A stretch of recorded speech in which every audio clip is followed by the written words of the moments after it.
तो एपिसोड 4 की स्टार्टिंग में ये जानकर वैंग सेंग याओ गाओ से कहता है कि आज मैं तुम्हें लोगों को ट्रैप में फंसाना सिखाऊंगा।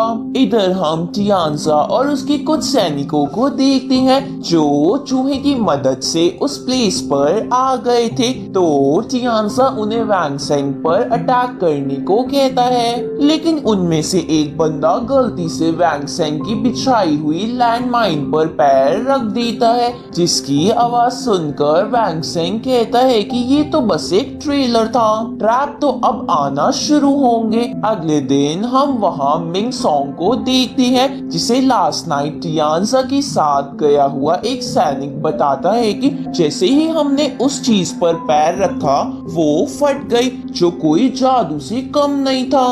तो मिंग सॉन्ग उसे कहता है कि ये जादू नहीं है बल्कि किसी तरह की टेक्नोलॉजी है। इसके बाद वो सेकंड ट्रैप की तरफ बढ़ता है, लेकिन उस ट्रैप में टियानजा और उसके सैनिक नहीं फंसे थे, क्योंकि टियानजा को वहाँ ट्रैप होने का एहसास हो गया था। इसलिए वो अपना रास्ता बदलकर आगे जाने लगते हैं, लेकिन वहाँ पर एक ट्रैप था जिसकी वजह से उसका एक और सैनिक गायब हो जाता है। इसके बाद टियानजा उस घायल सैनिक को वहां छोड़कर आगे बढ़ने लगता है, जहां थोड़ा आगे बढ़ने पर उसे अपने सामने एक वायर दिखती है, जिसे देखकर वो समझ जाता है कि वो एक ट्रैप है, इसलिए वो रास्ता चेंज करने लगता है। तभी वो लोग उस पहले वाले घायल सैनिक की एक और चीख सुनते हैं, जिससे घबराकर उनमें से एक सैनिक फिर से एक ट्रैप में फंस जाता है।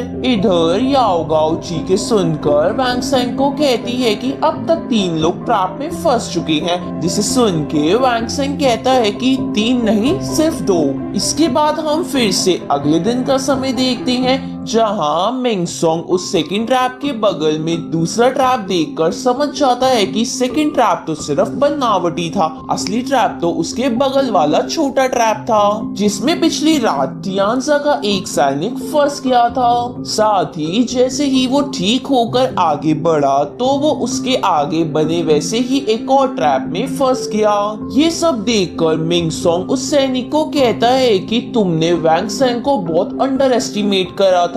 इसके बाद मिंग सॉन्ग उसी वायर वाले तीसरे ट्रैप पे पहुंचता है, जिसे देखकर वो अपनी पावर्स की मदद से उस ट्रैप से बचने के अलग अलग रास्ते देखता है, लेकिन उन सभी रास्तों में कोई ना कोई ट्रैप था। ये देखकर मिंग सॉन्ग उसी वायर को जानबूझकर टच कर देता है, जिससे सारे ट्रैप फेल हो जाते हैं। ये देखकर वो सैनिक पूछता है कि आपने ऐसा कैसे किया, जिस पर मिंग सॉन्ग कहता है कि यहाँ पर इस गोल्डन वायर के अलावा सारे ट्रैप की वायर ब्लैक कलर की हैं, जिसे अंधेरे में देखना नामुमकिन था और सिर्फ इस गोल्डन वायर को ही बड़े आराम से देखा जा सकता था।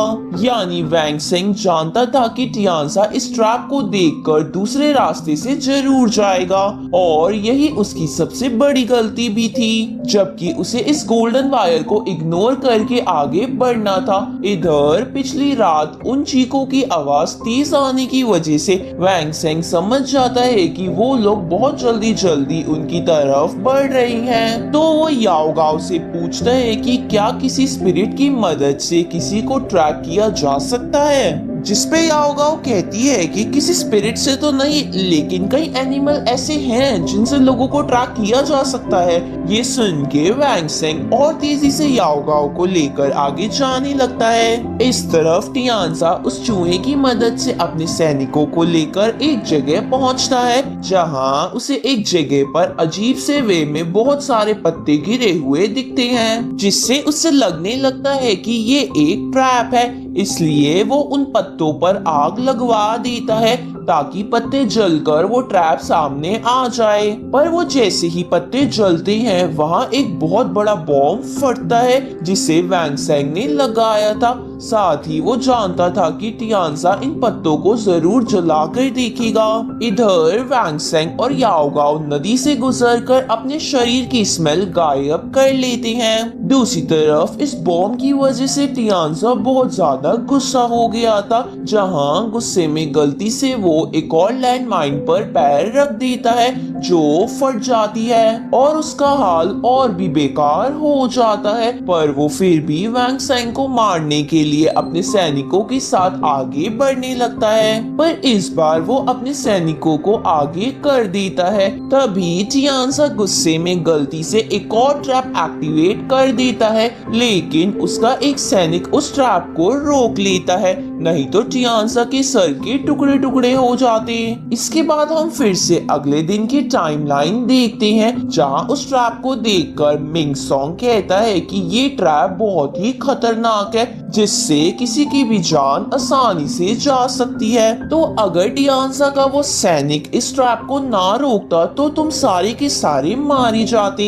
साथ ही मिंग सॉन्ग को समझ आ गया था कि वैंग सेंग की इंटेंशन उनको मारने की ही थी और वो मारने में नहीं घबराता। इधर पिछली रात वैंग सेंग अपने दूरबीन से देखता है कि कोई अभी भी उनके पीछे तो नहीं, पर उसे कुछ नहीं दिखता, लेकिन फिर भी वो वहाँ अपनी स्नाइपर लेके तैयार हो जाता है। थोड़ी देर बाद वहाँ कुछ हलचल होती है, लेकिन वो सिर्फ टियान्सा का वो चूहा था और टियान्सा और उसके सैनिक उससे डरकर वापस भाग गए थे। ये देखकर याओ गाओ कहती है कि इन ट्रैप्स को देखकर किसी को भी आपसे पंगा नहीं लेना चाहिए। अगले दिन मिंग सॉन्ग ये सब ट्रैप देखकर उस सैनिक से कहता है कि अभी के लिए वैंग सेंग को पकड़ने के लिए सारे प्लान्स रोक दो और टियान्सा को भी कह दो वो आगे से कोई बेवकूफी ना करे, क्योंकि वो समझ गया था कि वैंग सेंग कोई आम बंदा नहीं है। इधर हम सोंगेन को देखते हैं, जो बहुत ही गिल्टी फील कर रही थी क्योंकि उसकी वजह से वैंग सेंग मुसीबत में आ गया। तभी वहाँ वैंग सेंग आ जाता है और उसे कहता है कि तुम्हें चिंता करने की कोई जरूरत नहीं है, मैंने उन सबको भगा दिया था। जिस पर सोंगेन कहती है कि तुम वापस यहाँ क्यों आए हो, तो वैंग सेंग स्पिरिट मिरर पर हाथ लगा के दिखाता है कि उसने अपनी ब्रोकन स्पिरिट ठीक कर ली।